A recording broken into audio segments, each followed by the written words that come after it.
Assalamualaikum warahmatullahi wabarakatuh. Bersyukur kepada Allah dengan mengucapkan alhamdulillahirabbil alamin, bersalawat kepada Nabi dengan mengucapkan Allahumma shalli ala sayyidina Muhammad wa ala ali sayyidina Muhammad. Yang kami hormati Al-Mukarram Bapak Ustadz Asal Basri, dan yang kami hormati Imam Masjid Bapak Ustadz Abbas dan Ustadz Mudini.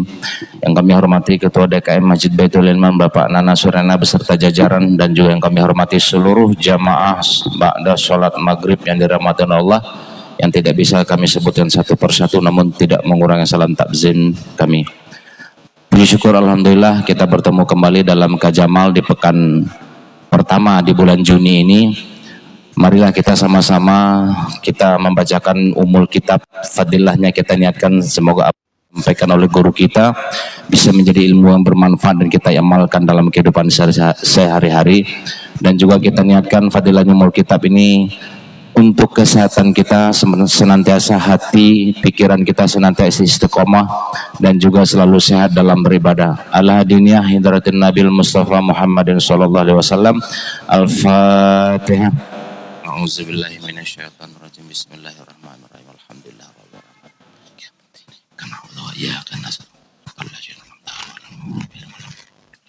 Amin. Baiklah, marilah sama kita dengarkan guru kita menyampaikan kajiannya kepada jamaah, kepada guru kita dengan segala hormat, waktu dan tempatnya kami persilakan. Assalamualaikum warahmatullahi wabarakatuh. Innal hamdalillah nahmaduhu wa nasta'inuhu wa nastaghfiruh wa na'udzu billahi wa min sayyiati a'malina. May yahdihillahu fala mudilla lahu wa may yudlilhu fala hadiya lahu. Asyhadu an la ilaha illallah wahdahu la syarika lahu wa asyhadu anna sayyidana wa nabiyyana Muhammadan abduhu wa rasuluh. Allahumma shalli wa sallim barik ala habibina wa syafiina wa maulana Muhammadin wa ala alihi wa sahbihi wa man tabi'ahum ila yaumiddin, amma ba'du.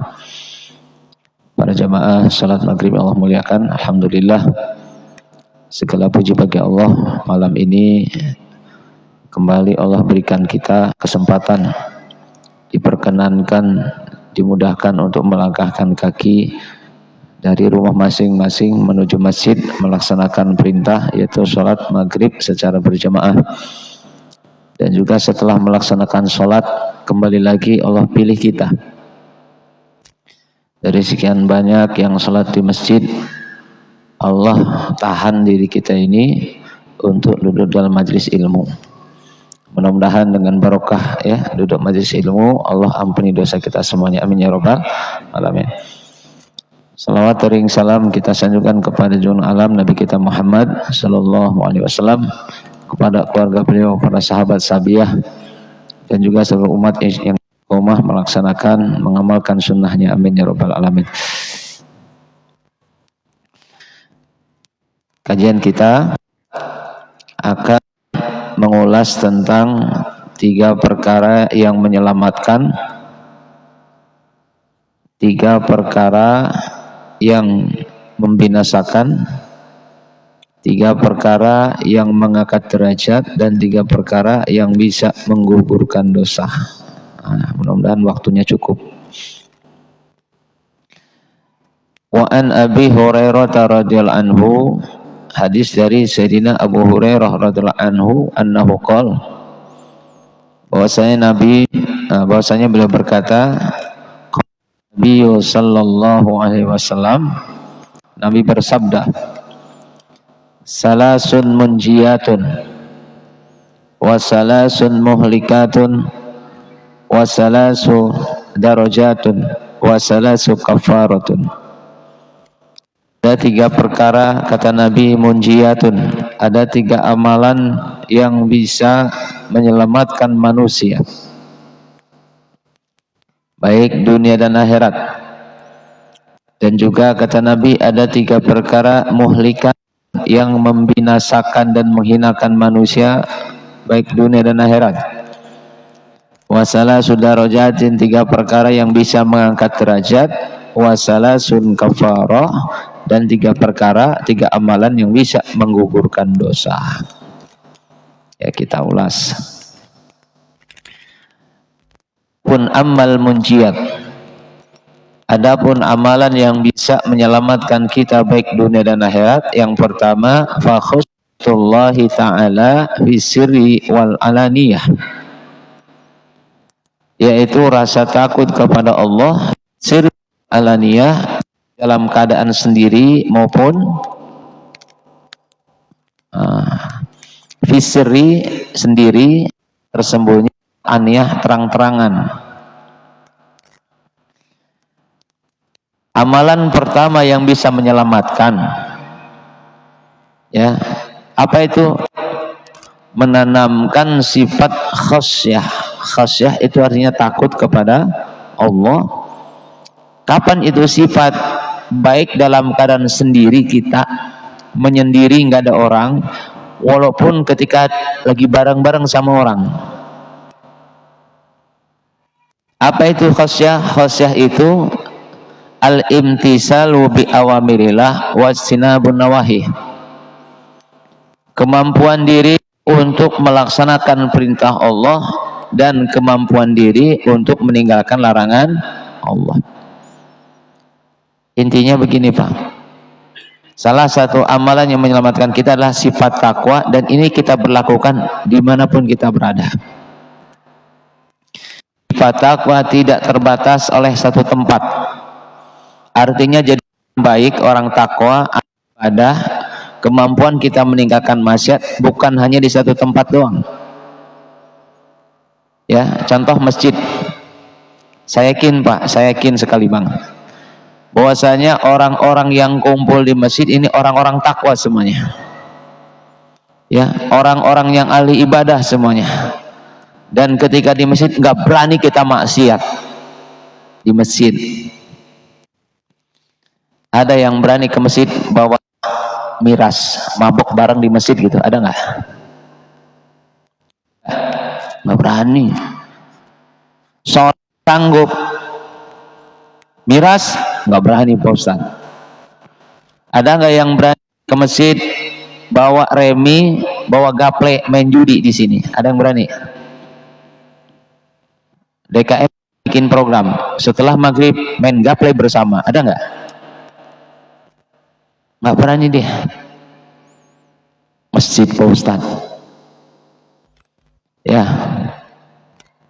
Jadi baiknya kita bukan di masjid, di luar masjid pun tetap baik gitu maksudnya.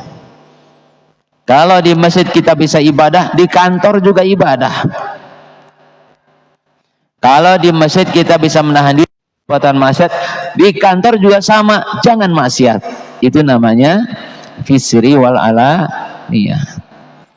Nah, cuman kenyataannya kan kita ya punten ya banyak, saya nggak suzon nih, kebanyakan orang itu kalau di masjid semuanya kelihatan baik, tapi keluar masjid saya nggak tahu. Masing-masing yang tahu ya nggak? Ya, ada orang kelihatannya soleh banget di masjid, tapi kalau udah keluar masjid, wah, jadi penjahat dia. Bisa nggak begitu? Bisa jadi. Nah, orang yang selamat itu katanya adalah dia menanamkan sifat takwa dimanapun dia berada, baik dalam keadaan sendiri maupun ada orang lain.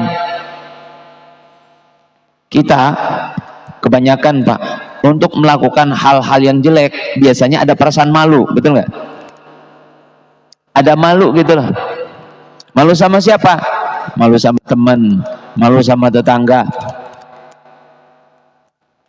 Bapak-bapak, ngelihat perempuan, menatap perempuan, godaan perempuan yang bukan mahram, istri orang kira-kira. Ini pada diam begini nih, jawab. Berani Pak? Nggak berani Pak Ustadz. Kenapa? Ada tetangga ngeliatin, tuh. Jawabnya begitu. Berani nggak Pak? Nanti Bapak jalan kalun-alun sama istri, sama anak, pas lewat papasan tuh sama janda cantik banget, udah pakai celana pendek, pakai tank lagi. Berani nengok nggak? Berani nengok nggak? Nggak berani. Ada malakul maut. Ada yang lihat, malu, betul nggak? Tuh. Jadi rasa takut kita tuh kalau ada orang. Tapi kalau lagi sendiri, wah, liar biasanya itu. Betul nggak Pak Yusuf? Loh kok nanya saya, kata Yusuf. Karena bukan mau pengalaman begini ya. Jadi orang yang khasyah itu dimanapun katanya ada, nggak ada orang, ya tetap begitu. Konsisten. Allahu Akbar. Hari ini kenapa kita sering lihat Pak, terjadi banyak sekali ya penyelewengan para pejabat melakukan korupsi. Itu karena satu, khosyahnya hanya di depan orang doang. Tapi kalau nggak ada orang, wah, duit orang diambil. Coba lihat Pak, ketika menjelang pilpres, ketika menjelang pileg, pemilihan anggota legislatif, ketika menjelang pilkada, ini orang-orang nih Pak, ketika menjelang pileg, pilpres, menjelang apa tadi? Pilkada, itu ketika mereka tampil di depan halayak banyak orang, tampil sesuai mungkin. Baliho pakai peci, pakai sorban, soleh kayak santri. Karena di depan banyak orang dia tampil sesoleh mungkin, sebaik mungkin. Tapi ketika sudah menjabat, masuk ruangan, otak-atik, anggaran mana yang bisa saya ambil nih kira-kira? Tuh, itu bukan khosyah namanya. Khosyah itu di depan orang soleh, di belakang orang juga tetap soleh. Di belakang, di depan orang takwa, di belakang orang pun tetap takwa, walaupun nggak ada orang lain. Makanya kalau pejabat takwa itu Pak, ya meskipun nggak ada KPK, meskipun nggak ada BPK, meskipun nggak ada pengawas, meskipun nggak ada auditor, jujur kerjanya. Kenapa nggak berani korupsi? Kenapa nggak berani korupsi? Bukan karena nggak ada KPK. Mohon maaf, bukan karena dia nggak korupsi, bukan karena ada KPK. Bukan karena ada pengawas. Dia merasa pengawas dia adalah Allah. Itu namanya khosyah. Jadi kalau orang punya khosyah begini Pak, selamat hidupnya baik dunia dan akhirat. Sebaliknya, kalau orang nggak punya sifat khosyah, orang nggak punya sifat khosyah, baiknya hadapan orang doang saja, tetapi di belakang dia berbuat maksiat. Sekarang banyak nih Pak, ya, era sekarang nih lagi ngematin berita terus, update, lagi marak, ya, Kejaksaan Agung bersih-bersih pejabat korup diciduk, betul nggak? Banyak sekarang Pak, bahkan mantan menteri pun sudah mulai diseret sekiranya ada indikasi terlibat proses, kan begitu Pak. Mudah-mudahan ini harapan baru ya, mudah-mudahan serius gitu sampai ke akar-akarnya. Nah, kita lihat Pak, ketika seorang pejabat terlibat dalam tindak korupsi yang awalnya aman-aman aja tuh sebelum ganti presiden aja Pak, tenang, presidennya kan temen gua nih, masa saya diproses? Oke. Tapi kalau orang melakukan pelanggaran Pak, enggak hari ini, besok pasti akan terungkap. Itu. Betul Pak ya? Kan ada pepatah mengatakan, sepandai-pandainya kita menyimpan bangkai, suatu saat akan juga. Artinya apa? Kalau orang tidak khasyah kepada Allah, melanggar aturan agama, melakukan penyimpangan, suatu saat akan terbuka, dan itu kehinaan. Mulai nampak tuh Pak, topeng-topeng mulai tuh, muka-muka penjahat bajingan sudah mulai kelihatan, ya, yang awalnya mukanya baik-baik, oh ternyata koruptor sekian triliun. Masya Allah. Kasus Pertamina sekarang masih berlanjut tuh Pak, sampai 1.000 triliun. Wah, ini kalau dikasih keluarga betul tiap hari sarapannya spaghetti itu, muka bento tiap hari tuh. Iya, Masya Allah.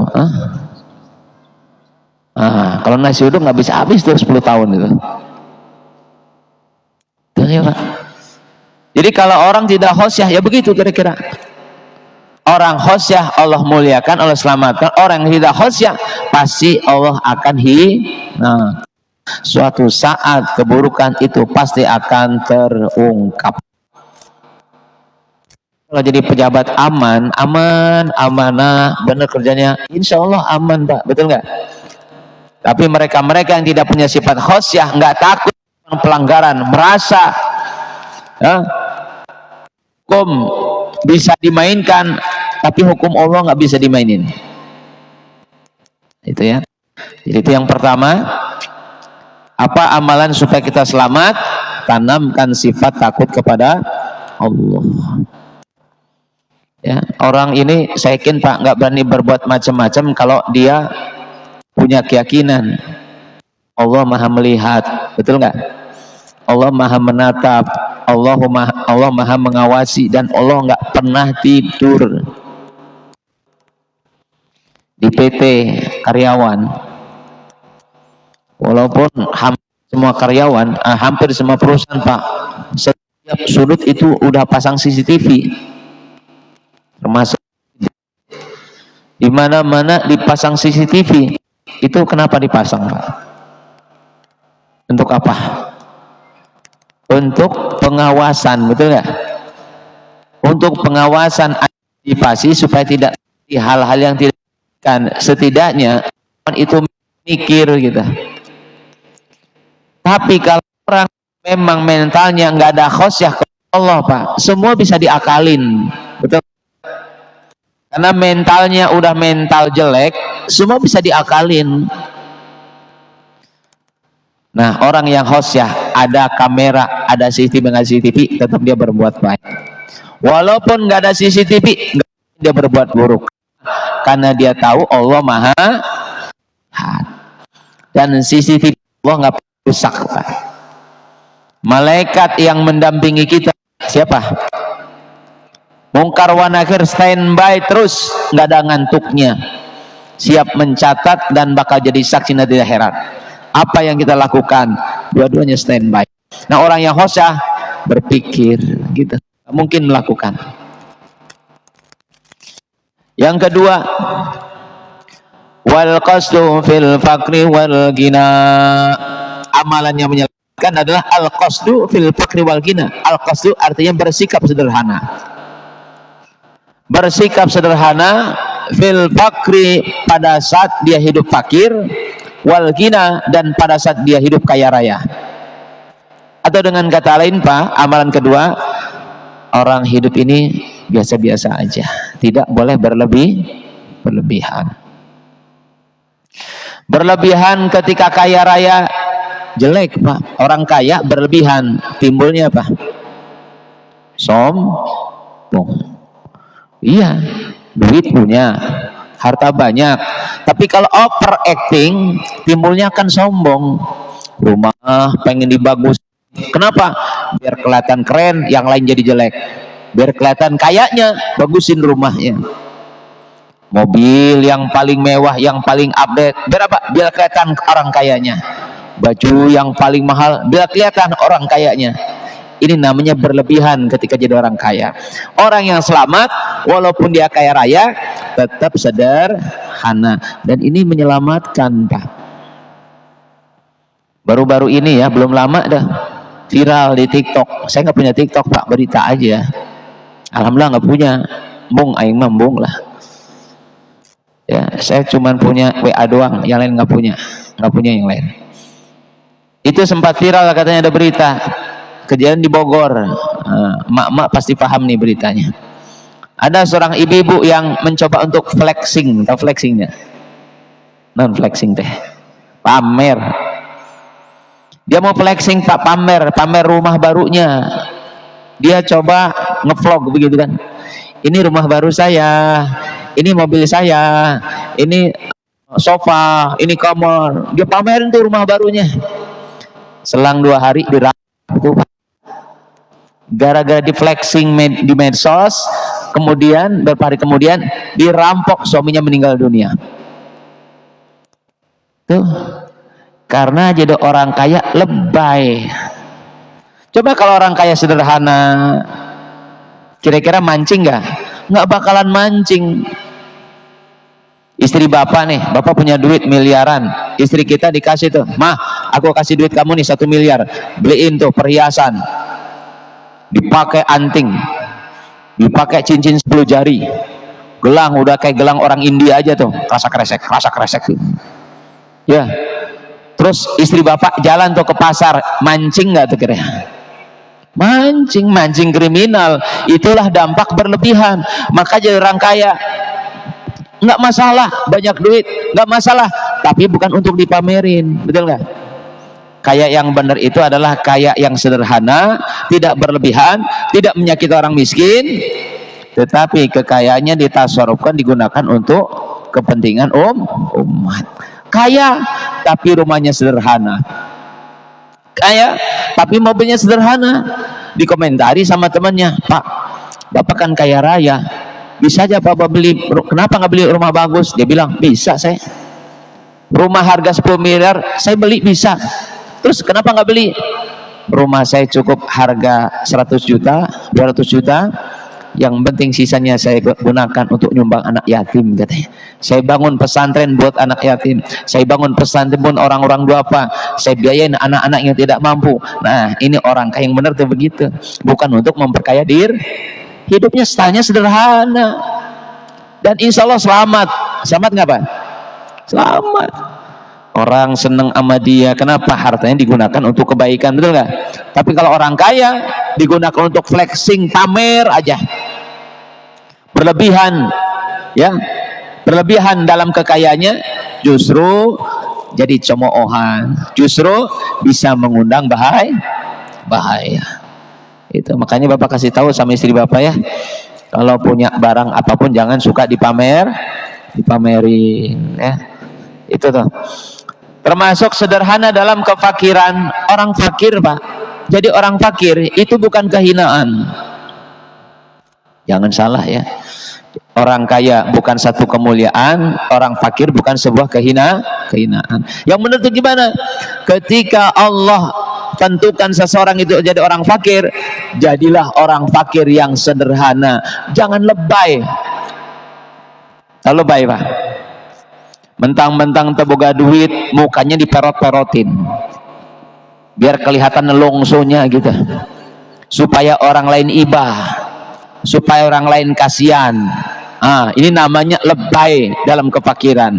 Justru orang yang hebat itu, biarpun dia fakir, dia tutupi kefakirannya, senyum aja, kayak nggak punya masalah, padahal duit nggak ada Pak. Makan kadang sekali dalam sehari, tapi dia senyum aja. Yang begini tuh hebat tuh, orang miskin tapi hebat. Dia tutupi kefakirannya, dia tidak ingin meminta-minta, ya.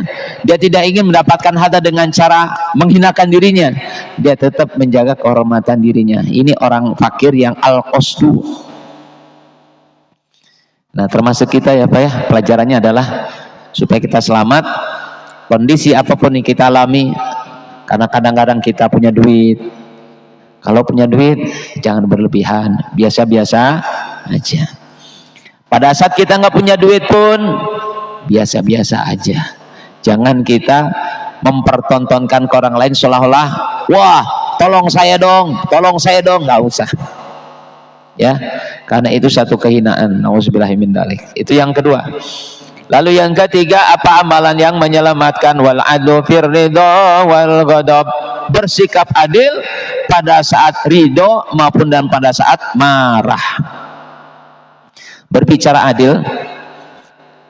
adil nih Pak, artinya kalau bahasa kerennya apa ya, objektif gitu, menilai seseorang. Biasanya kalau ngomong adil itu di dunia persidangan, betul nggak? Ada namanya hakim. Hakim ini adalah orang yang memutuskan atau memvonis satu perkara antara dua yang berseteru. Hakim yang memutuskan mana yang salah, mana yang benar. Itu hakim tuh yang memutuskan, yang ngetok palu, tok tok tok, itu ngasih vonis itu hakim. Maka orang yang selamat adalah bersikap adil atau memutuskan satu vonis yang tepat kepada seseorang. Salah dibilang salah, benar dibilang benar, firidho wal ghadab, baik dalam keadaan ridho maupun marah. Contoh kayak gini, ada dua orang berseteru nih, si A sama B. Si A mendolimi si B, si B terdolimi sama si A. Masuklah ke pengadilan, terjadi adu argumentasi, ya. Nah, ini si A nih yang berbuat dolim, dia santai-santai aja. Kenapa? Dia merasa karena hakimnya bapaknya yang jadi hakim. Saya udah pasti menang dong, wong hakimnya bapak saya, kira gitu. Tapi proses persidangan tetap berjalan. Si hakim berada posisi yang rawan, dia harus memutuskan mana benar mana salah. Yang dimaksud di sini adalah al-adlu fir ridha wal ghadab. Walaupun ini ayah itu tahu anaknya dan dia cinta kepada anaknya, sayang kepada anaknya, tapi dalam konteks kasus ini anaknya bersalah, dia harus berani mengatakan kamu salah. Itu namanya al-adlu fir ridha. Al-adlu fir ridha. Si B terdolimi, tersakiti, teraniaya, yang jadi korban. Meskipun orang tua ini nggak suka sama dia, meskipun dia nggak kenal, tapi karena benar, benarkan vonisnya. Itu namanya al-adlu fil ghadab. Paham kira-kira Pak? Intinya kita buat kita lah. Ini berlaku bukan dunia pengadilannya aja, enggak, buat kita juga sama. Karena setiap orang ini diperintahkan untuk adil. Innallaha ya'muru bil adli wal ihsan. Sesungguhnya Allah menyuruh kita semuanya, ya'murukum bil adli, menyuruh kita semuanya untuk bersikap adil. Salah satu contoh di dalam rumah, rumah, ya, itu Nabi dalam hadis kitab Mukhtarul Ahadits itu ada i'dilu baina auladikum. Salah satu contoh, bersikap adillah kamu terhadap anak-anakmu. Anak kita banyak Pak, 6, 7, atau 4, atau 3. Nabi memberitakan kepada kita, i'dilu, bersikap adillah kamu terhadap anak-anak kalian. Maka kepada anak-anak kita mesti berbuat adil. Adil itu apa artinya Pak? Kalau yang satu makan telur, yang lain juga dikasih makan telur. Kalau yang satu makannya daging, yang lain dikasih daging. Itu namanya adil. Nggak boleh orang tua menganakmaskan satu, yang lain dicuekin. Nah, gitu ya. Intinya ini perintah adil harus kita terapkan, meskipun katakanlah begitu. Katakanlah kita punya anak Pak. Anak kita ini ada kelebihan, ada kekurangan. Mungkin kelebihannya pinter. Satu anak pertama ini pinter nih. Anak pertama pinter banget, prestasi di sekolahnya. Anak kedua rada lelet otaknya, agak-agak gitu, agak lemot otaknya, nggak pernah ranking. Nah, jangan gara-gara ini Pak lebih condong kepada yang pertama, lantas menghina yang kedua. Satu hari dua ini ribut, kakak beradik nih, yang satu sama yang duanya nih, yang satu sama kedua ribut, kakak beradik. Nah, si kakaknya berbuat salah, si adiknya nggak terima, bapaknya harus objektif memberikan vonis. Kalau memang itu si adiknya benar dalam konteks ini, maka si ayah harus mengatakan benar kepada adiknya. Kalau memang si kakaknya salah, harus bilang salah, walaupun kakaknya di sekolahnya pinter. Paham kira-kira Pak? Itu namanya al-adlu fir ridha wal ghadab. Ini contoh. Nah, walaupun sekarang ini di dunia ya Pak, di dunia kita sangat-sangat miris ya melihat fenomena dalam dunia hukum ini, masih minim orang mendapatkan keadilan, masih minim. Tapi nggak apa-apa, kita orang Islam, walaupun kita ini bukan orang baik, tapi dalam berbuat adil kita usahakan Pak, mulai dari rumah masing-masing. Urusan hukum udah serahin masing-masing ya Pak ya, kita jangan intervensi. Minimal kita berusaha ya Allah, karena adil ini bukan hanya untuk para hakim, buat kita juga sebetulnya mah, buat kita juga.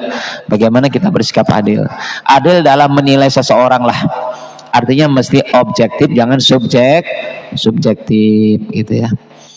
Baik, itu yang pertama, 3 perkara yang menyelamatkan. Wa amal muhlikat, adapun 3 perkara yang membinasakan. Nah, ini berarti 3 perkara harus dihindari nih Pak. Ada 3 perkara yang mesti kita tinggalkan sebisa mungkin, sejauh mungkin. 3 perkara yang bisa menghancurkan, membinasakan. Apa yang pertama? Suhun syadid. Apa itu? Bakhil yang berlebihan.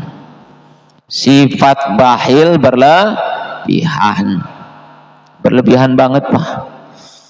Punya harta dikekepin Kenapa nggak disedekahin Pak? Bapak kan duitnya banyak, sayang gitu. Buat besok, buat anak, itu namanya syukhun sadid. Jadi jangankan untuk orang lain, buat dirinya sendiri saja bakhil. Ada nggak begitu Pak? Ada, banyak. Ya. Saya pernah tuh didatangi jamaah konsultasi ibu-ibu. Ustadz katanya, kenapa Bu? Gimana ya sikap saya sebagai istri menyikapi sikap suami yang kebangetan banget gitu masalah keuangan. Kebangetan. Saya tahu suami saya mampu, dia bilang, ada kemampuan. Tetapi kalau masalah keuangan dikekepan pisan gitu teh Pak. Jangan, nyaah, sayang itu aja.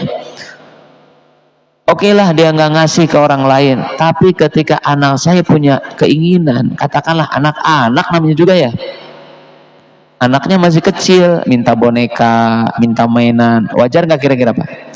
Wajar kan?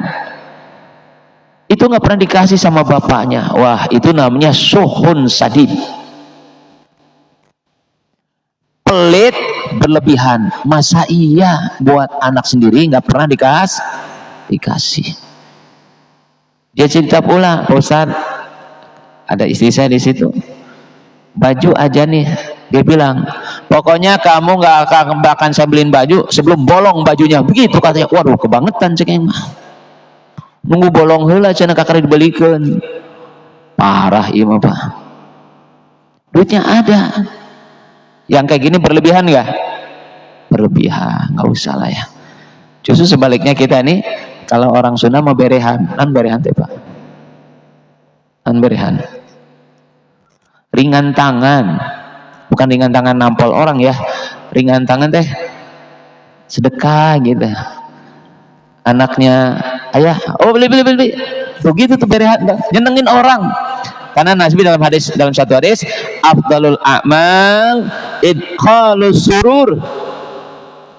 Salah satu amalan yang disukai Allah idkhalus surur, yaitu menyenangkan hati orang lain. Di antaranya ya dengan harta. Kalau kita belum sanggup sama tetangga, ya anak senengin lah. Biar aku nggak bisa, masa nggak bisa? Anak sendiri. Ya, aku boleh nggak ya jalan-jalan? Oh siap, mau kemana? Ayo ayah temenin. Begitu dong. Jalan-jalan baik, beak duitnya, beras mahal. Ya Allah Robi, jangan ya Pak ya, sok nyeri hati saya mah Pak. Ya, nyeri hati.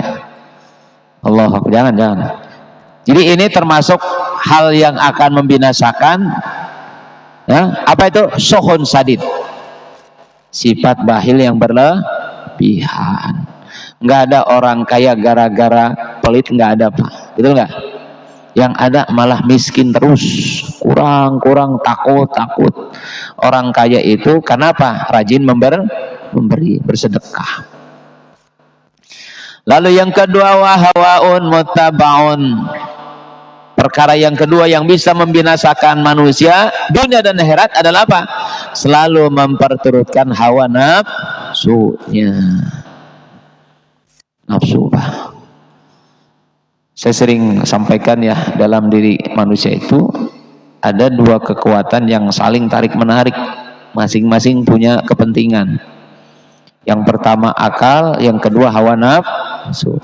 Kalau akal ini mengajak orang untuk melakukan kebaikan, ya, mengajak orang untuk selalu berbuat baik, sementara hawa nafsu tidak suka dengan kebaikan dan condong nyuruh kepada keburukan. Orang yang celaka adalah orang yang hidupnya selalu memperturutkan hawa nafsu. Sedangkan nafsu itu dua, nggak suka kebaikan, senang sama keburukan.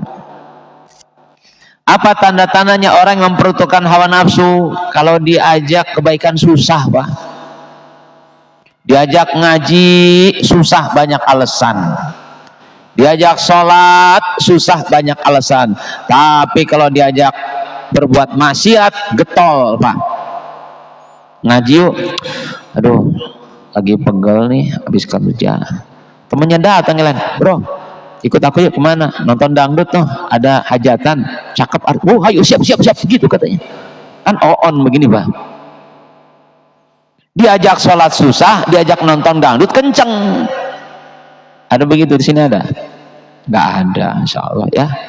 Nggak ada, dikit-dikit mah ada kali ya. Jangan ya. Jadi orang-orang yang semacam ini seperti itu, nggak suka dengan kebaikan, kalau untuk keburukan dia senang. Orang ini tanda-tanda celaka. Sebab apa Pak? Di dalam Al-Quran ya, di dalam hadis Nabi mengatakan, ad-dunya sijnul mu'min, dunia ini seperti penjara bagi orang-orang beriman. Maksudnya apa tuh? Maksudnya dunia ini kata Nabi seperti penjara. Orang Islam itu tidak bisa ngumbar nafsunya.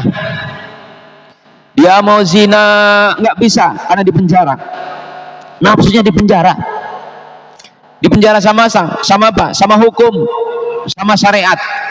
Dia mau zina, kata syariat jangan, haram. Dia mau miras, minuman keras, mau mabok, jangan, ini haram. Jadi pejabat mau korupsi, jangan, ini haram. Nafsunya ditahan, padahal menggebu-gebu tuh.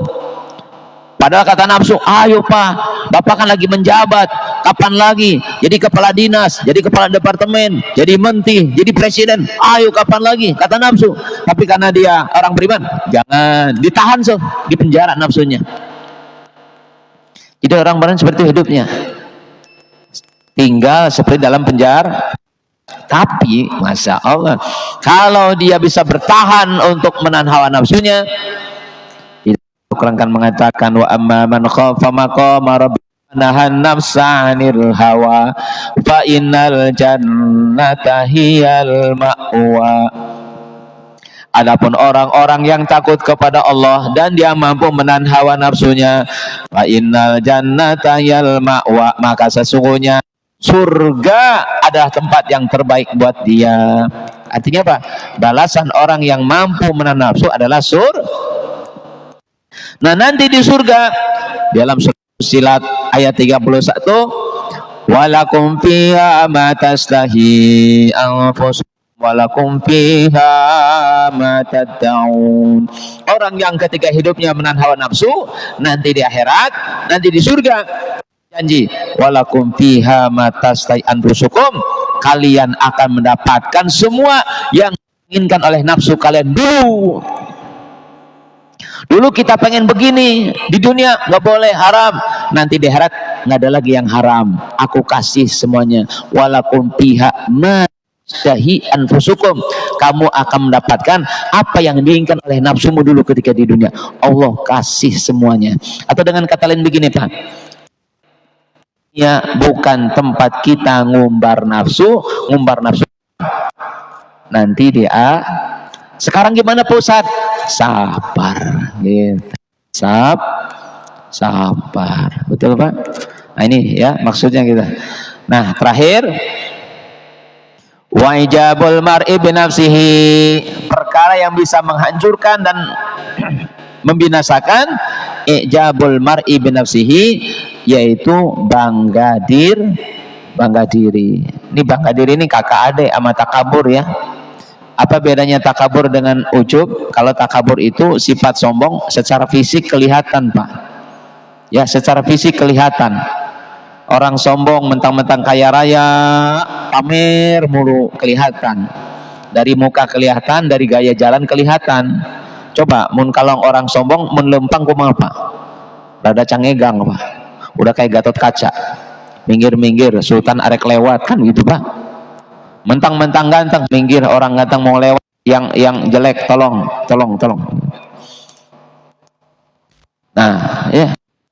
Kalau yang itu biasanya dari duduk aja kelihatan. Dari duduk gestur tubuh itu mencerminkan orang sombong. Itu kalau sombong kelihatan fisik. Tapi kalau ujub nggak kelihatan. Padahal sama-sama juga. Ya, ujub itu sombong nggak kelihatan. Kenapa? Adanya dalam hati. Apa itu ujub? Bangga diri. Hati-hati itu Pak. Setan ini pinter banget bagaimana caranya ya mengusik hati kita supaya amal kita rusak. Salah satu diantaranya masukkan sifat bangga diri dalam hati. Kita ke masjid, hati-hati itu Pak. Kadang-kadang lagi ke masjid jalan kaki nih, lihat tetangga kita masih otrak-atrek masih kerja. Ada yang lagi nyuci mobil, ada yang lagi ngurus burung.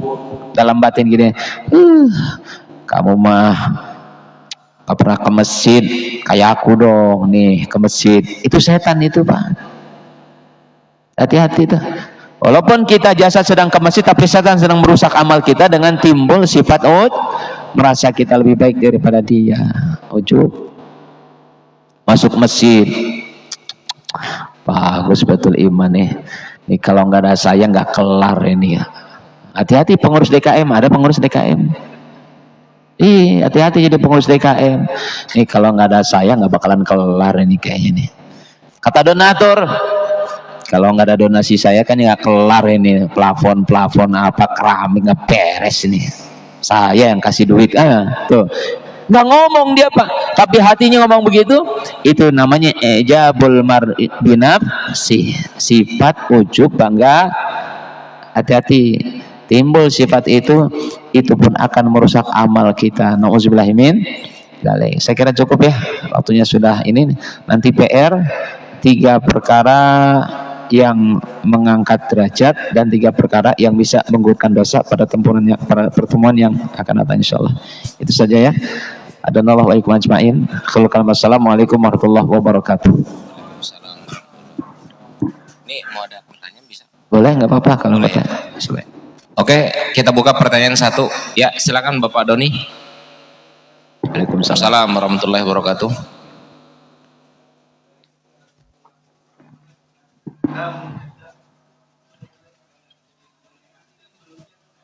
Ya.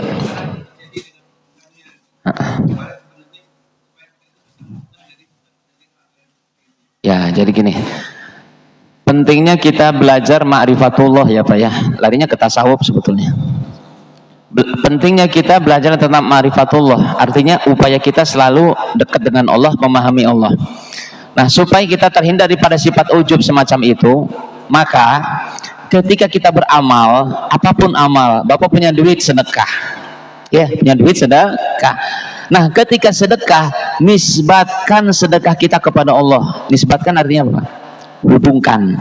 Jadi ketika Bapak sedekah, nih keluarin duit dari dompet, masukin kotak amal, nisbatkan bahwasanya saya sedekah ini bukan kemauan saya, ini adalah atas izin Allah.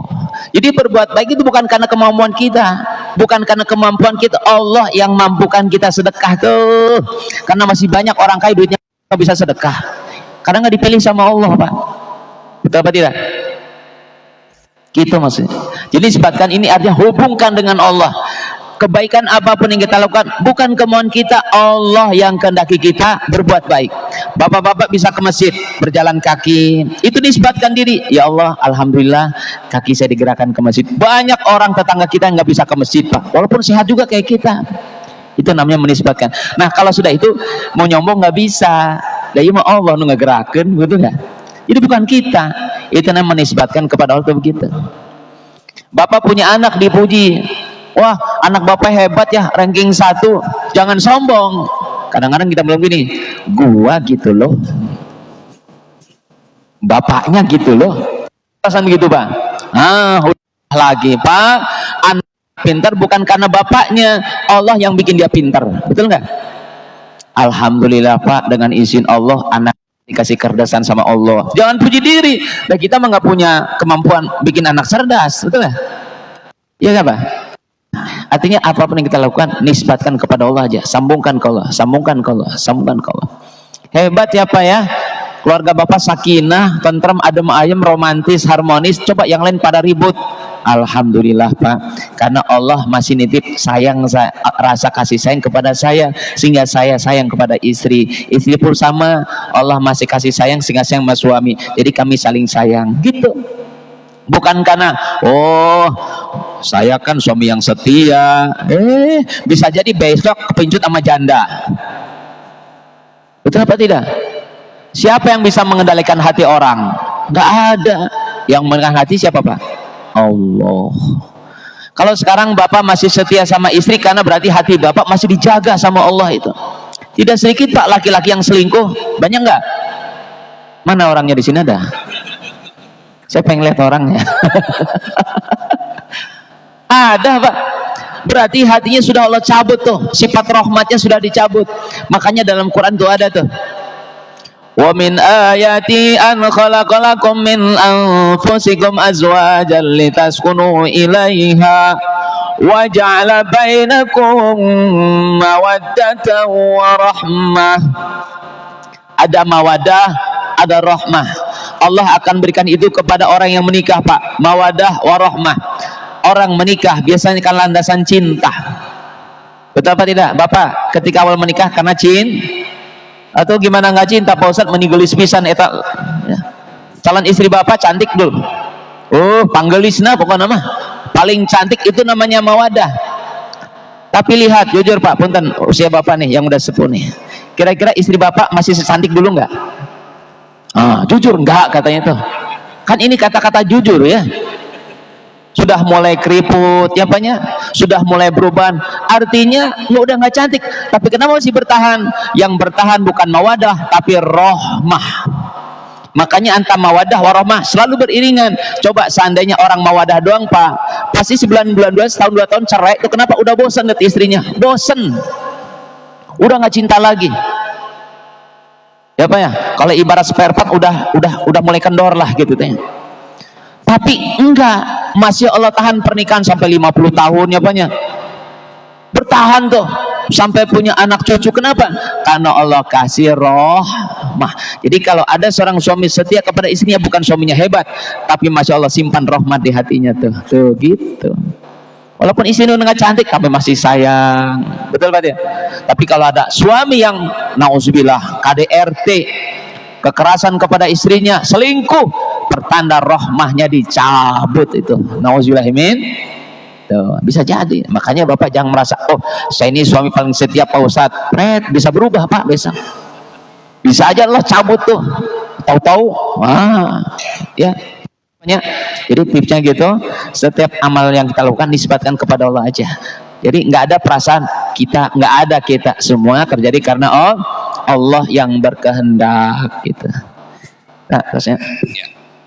Ya oke, cukup ya. Ya demikianlah ilmu yang disampaikan oleh guru kita, mudah-mudahan bisa kita tangkap dan kita amalkan dalam kehidupan sehari-hari, dan juga bisa menjadi ilmu yang bermanfaat untuk guru kita. Amin, amin ya rabbal alamin. Marilah kita tutup kajian ini dengan baca doa kafaratul majlis. Subhanakallahumma bihamdika la ilaha illa anta astaghfiruka wa atubu ilaik. Kurang lebihnya kami mohon maaf. Wabillahi taufiq wal hidayah wal minkum. Wassalamualaikum warahmatullahi wabarakatuh.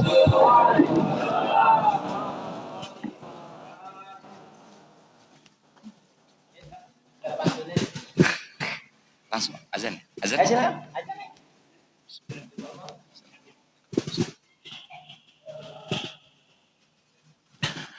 Allahu akbar, Allahu akbar, Allahu akbar.